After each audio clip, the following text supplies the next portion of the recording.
Pauwi na tayo mga ka-riders pero may naispatan ako dito sa Skygo San Pablo na bagong motorsiklo kaya napatigil tayo. Tara, lapitan natin.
Ako naman siya napansin sa kalsada, yung kulay niya, oh, di ba tingkad?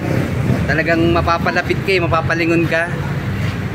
So ito yung siguro yung isa sa riders natin na nagre-request ng Monarch. Nalimutan ko lang kung ano ba yung dating version nito eh. Pero sa ngayon, ito na po yung Monarch WM110cc. Di ba? Ang ganda niya, oh. Saka ang gusto ko rito, yung kanyang suggested retail price, napakamura lang. Dahil 110cc lang siya, ayan o, 55,000 pesos lang ang kanyang cash price. Naka-promo pa o, 0 down payment. And then sa 3 taon, ang kanya pong monthly hulog ay nasa 2,839. So mapapaisip ka talaga kung ang gusto mo ay yung low maintenance na motorsiklo. Siyempre, di kadena po to, pero 4-speed na semi-automatic. Sigurado tipid to sa gasolina dahil 110cc lang po siya mga riders. Panalo rin sa kanyang decals design, di ba? Saka sa kulay, matingkad, kitang-kita sa kalsada. Malayo tayo dito sa disgrasya. Siguro papaalam muna tayo at baka tayo sawayin dito. Video tayo ng video. Pasensya na mga riders, wala tayong masyadong detalye dito sa bagong labas na motorsiklo po ng Monarch na WM110. Hinahanap ko po kasi yung kanyang manual. Wala rin po dito sa kanilang pwesto saka dito sa ibox wala. Okay na ta. Dito nakalagay pala yung kanyang battery mga riders. Dito nakapwesto. Hindi, nagulo na natin. Kakahiya naman dun sa mag-aayos. At napansin ko, nandito yung kanyang charging port mga riders. Ito maganda. Nakatago ang cellphone natin pa mag-charge. Nasa U-box. Hindi tayo gagamit habang natakbo, di ba? Kaya USB type ready na po siya mga riders. Sa U-box nakalagay. And then sa gasolina po niya, tinanong lang natin sa loob. Estimate lang po kasi hindi tayo sure. Pero pag nakakuha po tayo ng konkretong impormasyon, ayan, lalagay natin yan sa screen, sa video. 4 to 4.5 liters daw po ang kanyang fuel tank capacity. So alam nyo naman sa gantong klaseng motorsiklo, lalo't 110cc, tipid yan sa gasolina kahit yan po ay carburetor type pa rin. Hindi naman po ito nagkakalayo dun sa mga specs ng ibang motorsiklo. Sigurado ito po ay 4-stroke, single cylinder, 2-valve, single overhead cam. Air-cooled pa rin po ang kanyang cooling system and then carburetor type sa fuel supply system. 110cc displacement. Pero kahit ganyan lang siya kamura mga ka-riders, panalo sa specs. Kung titingnan nyo yung kanyang lighting system, malupit. Ito sa kanyang headlight projector lang po ang ginamit mga ka-riders. Wala na pong bulb dyan. Hanggang dito sa kanyang DRL. Turning signals, LED po. Then ang ganda ng forma ng kanyang headlight, diba? Ng kanyang mukha. Para siyang Decepticons na robot. Okay, yung pong logo ng Monarch or yung emblem nandito sa gitna. Then yung kanya pong model name at displacement na WM110. Okay, check natin yung kanyang taillight. Wala ho siyang ginaya mga riders. Unique yung kanyang design. Pagdating dito po sa kanyang taillight at turning signals, okay, bulb po dito sa taillight stoplight. At LED po sa kanyang turning signals. Maganda, flexible siya mga riders. Then syempre sa kanyang plate lights, meron din po yan extra ilaw na LED na rin. And then mahaba po yung kanyang rear fender. Yun lang, medyo makitid siya. Then may reflector po dito sa likuran, pati yung kanya pong sticker or logo ng Monarch. Then letter M, yung kanyang grab bar na bakal mga riders. Hindi naman siya masyadong lapat, makakasingit yung ating kamay. Wala tayong idea kung ilan ang kulay na available dito mga riders, pero para sa akin itong kulay avocado maganda, di ba? patingkad, kitang-kita sa kalsada. Combine po siya ng glossy black at yellow-green na pairings.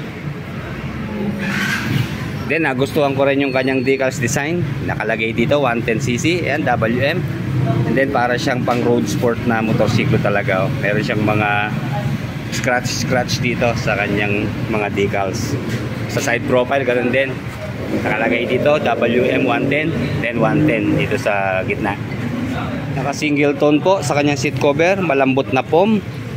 Makitid lang siya mga riders. Dito lang po sa harap merong double stitch. Then sa kanya pong U-box, malaki rin siya pero hanggang ano lang ang kaya natin lagay dito, yung nutshell na helmet. Then mga rain cover, kapote, saka ilang mga documents, basic tools, pasok dyan. Kahit full analog po yung kanyang meter panel, okay lang. Importante, kumpleto yung kanyang detalye. Dito po meron siyang gear indicator, 4-speed semi-matic na motorsiklo, 1, 2, 3, and 4. And then turning signals, neutral sign, speedometer, odometer. And then dito po yung kanyang fuel gauge. Ayan, empty, saka full. Then dito sa kabila, yung kanya naman pong high beam, low beam sign. Yung logo or emblem ng Monarch. Okay, sa kanya po mga switches and button, kumpleto din naman mga riders. So andito po yung kanyang high beam, low beam sign. And then turning signals, horn, then meron siyang choke syempre dahil semi-matic po ito. Then dito sa kabila meron pong switch on and off yung kanyang headlight at DRL. And then electric starter push button. Of course manual key pa rin po siya. Ayan, dalawang susi na meron pong logo ng Monarch. Meron shutter key lock. And then pag i-unlock syempre itong gagamitin natin. Wala po siyang pocket mga ka-riders ha. And then yun nga po kanyang charging port nasa U-box.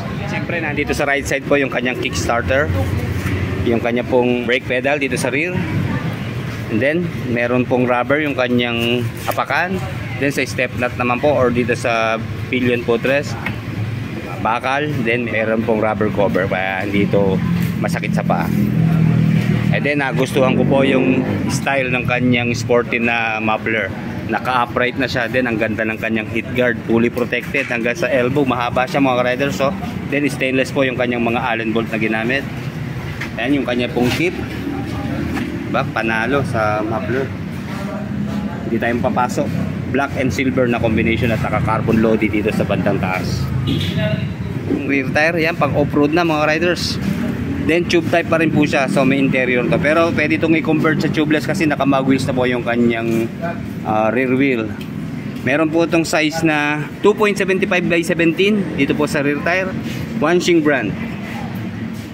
And then drum po dito sa rear brake. And then dual shock absorber naman po sa kanyang rear suspension. And then syempre 4-speed semi-matic na chain drive. Gear shift pattern rotary. 2.50 by 70 naman po ang sukat ng gulong dito sa front. Naka single disc na may dual piston caliper and then telescopic fork na front suspension. And then dito po sa kanyang dolphin type na front fender, meron siyang reflector magkabila. And then sukatin natin kung mataas ba siya, kung kaya ba ng average height na Pinoy riders. Eh maganda naman yung kanyang side stand, diba? Okay na yung pagkakatagilid. Yun lang mga riders ha. Kahit makitid yung kanyang upuan, mataas ang kanyang seat height at ground clearance. Kung di ako nagkakamali, 790mm po ang seat height ito. At mukhang nasa 145 or 150 mm ang kanyang ground clearance. Ano lang po yun ha, estimate lang mga riders ha, hindi pa rin po tayo sure. Okay, maganda ang forma dito sa harap natin. Kita nyo ang lapad ng kanyang fairings. Kala ko payat siya tignan pero dito po ang ganda ng kanyang forma oh. Naka-upright yung ating manibela, mataas. Kaya kitang-kita natin yung kanyang meter panel kahit medyo nakahiga lang siya, hindi siya naka-vertical, di ba? Ayan, sigurado malayo sa ating hita kasi nga po mataas yung kanyang manibela. Kahit meron siyang maliit na bar end, okay lang, ang laki ng distansya po sa ating hita. Oh. Hindi tayo maiipit sa turning radius. Then check natin yung kanyang front brake. Malakas ang front brake mga riders, lalo't naka-disc siya. Saka magaspang yung ating sahig kaya kapit na kapit. Then maganda talaga kapag pang off-road ang ating gulong. Iwas sa slide. Then sa kanya pong rear brake, drum brake po siya mga riders ha. Ayun lang, malalim oh. Sigurado gagawa natin ng adjustment to. Then sa rear shock, panalo na rin sa rear shock. Malambot po mga riders dahil malambot na yung kanyang upuan. Magaling pa mag-bounce yung kanyang shock mga riders oh. Tahimik na tahimik, komportable. Panalo sa rear shock.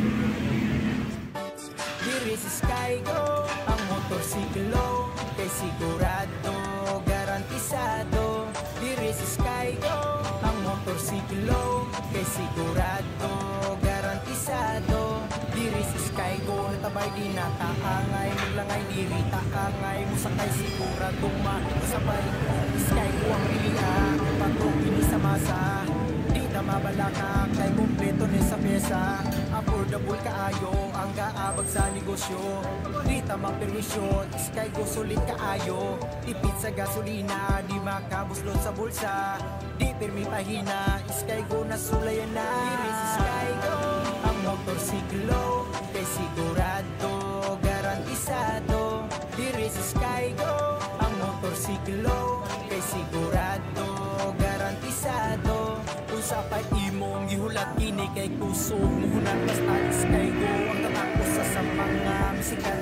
Nindot kaayo driver, pwede siya ipang-checks. Nindot kaayo sakyan, lami pa sa imuhang ex. Mas klase lang ang forma na ay pwede pa masada. Laylay o itsura. Sa mga interesado, 2 unit po ang available dito sa Skygo San Pablo.